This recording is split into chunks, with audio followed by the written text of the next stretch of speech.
What seems to become the problem, mate? You look so stressed. Well, I'm having problems in understanding acceptance. As you know, if I can't finish the tutorial question, Sir Afi would definitely kill me. Well, luckily you have me. I can help you to understand acceptance. Well, to simplify acceptance, acceptance is an act of agreeing to a certain party's offer. For instance, Ashraf tries to sell a pen for 5 ringgit to Ali. The act of Ali agreeing to the price of 5 ringgit for the pen shows an agreement, or as we call, an acceptance to that offer. Now, let me explain to you about a case that is relating about acceptance. This is the case of Preston Corporation Sdn Bhd versus Edward Leong and others, 1982. Alan, Preston Corporation Sdn Bhd. The respondent, Edward Leong and others. To start off, Preston Corporation is a publishing company that is searching for a printing company to print out their publishment. After several efforts of finding, they eventually found a printing company which is owned by Edward Leong. I want to print some of my publishments. Sure, let's start making the papers then. So then, there was a binding contract made by the two parties. Preston Company feel happy because the printing was completely finished. Now that the publishment has been printed, I can gain a lot of money. After several days, suddenly,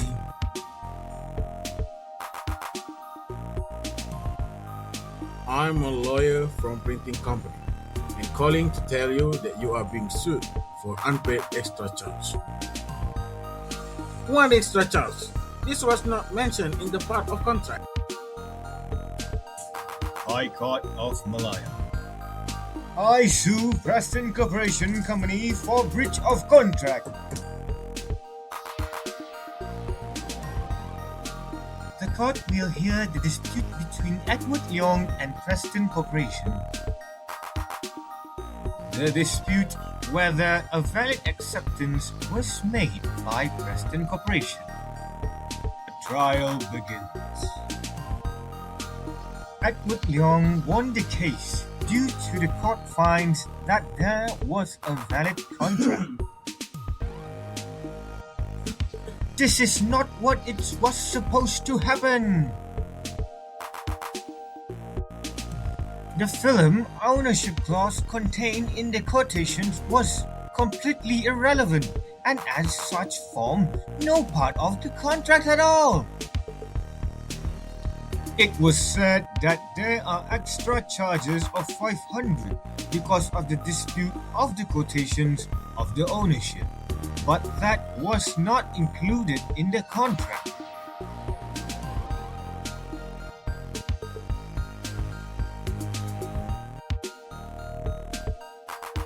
Preston Company decided to appeal this case to the court to claim justice.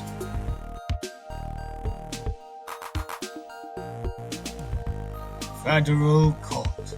We want to appeal against the High Court's decision.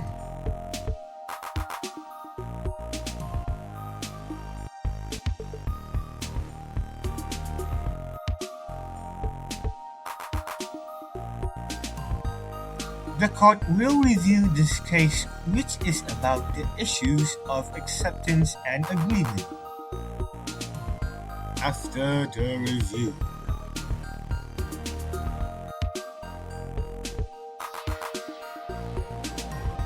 High Court decision upheld. Preston Corporation won this case. The court found the printer's evidence for this practice was weak and inconsistent, meaning it couldn't be enforced as an implied term of the contract.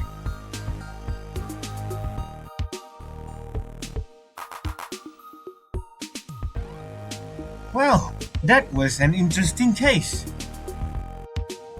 Well, indeed, it is interesting. Let's wrap up the case. Well, we've learned that the parties involved where the plaintiff was the publisher and the defendant was the printer, who is responsible for producing the books. The main key facts of this case is the printer issued a quotation for the printing work. While the publisher considered proceeding, no formal acceptance of a legal offer occurred. The printer then created the printing firm for the books. After printing, the publisher claimed ownership of the printing firm. The printer refused, leading to a dispute over both ownership and whether a contract had been formed. The main legal issue is whether the publisher's action could be considered acceptance of a valid offer, and whether that would establish a binding contract concerning ownership of the printing firm. The publisher's argument. The publisher argued that the quotation implied an offer and that they could accept it to form a contract. Since the film was made for their books, they claimed ownership. Now moving on to the printer's argument. The printer countered that the quotation was only a price estimate, not a valid offer. Therefore, the publisher's supposed acceptance could not form a contract, and ownership remained with the printer. The court analyzed whether a valid offer existed for the publisher to accept. It emphasizes that acceptance must correspond to a definite offer, and that mutual consent on ownership was essential for a binding contract. Then there comes the court's decision, where the quotation is not considered as an offer. Therefore, no binding contract from acceptance. Hence, the printer does not own the film. The court held that the printer's quotation was not a legal offer, so the publisher's response did not create a binding contract. Ownership of the film was determined by the lack of contract terms granting it to the publisher. Now here comes the ratio descendant line. Acceptance is valid only if valid offer exists. So that comes to the next point, where mutual consent is essential. Therefore, only agreed terms are enforceable. The court ruled that acceptance must be a valid offer. Since there was an agreement on ownership, the printer retained the rights to the film.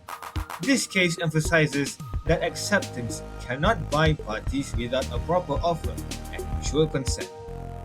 Now, let's talk about the implications to law and society. This case clarifies acceptance principle and prevents parties in business and prevents assumption in contract. This clarifies that acceptance cannot create a contract unless a valid offer exists. It protects businesses, parties from mistakenly assuming a contract exists from quotations or preliminary discussion. This case is still relevant in printing, publishing, design and media, and software and digital work.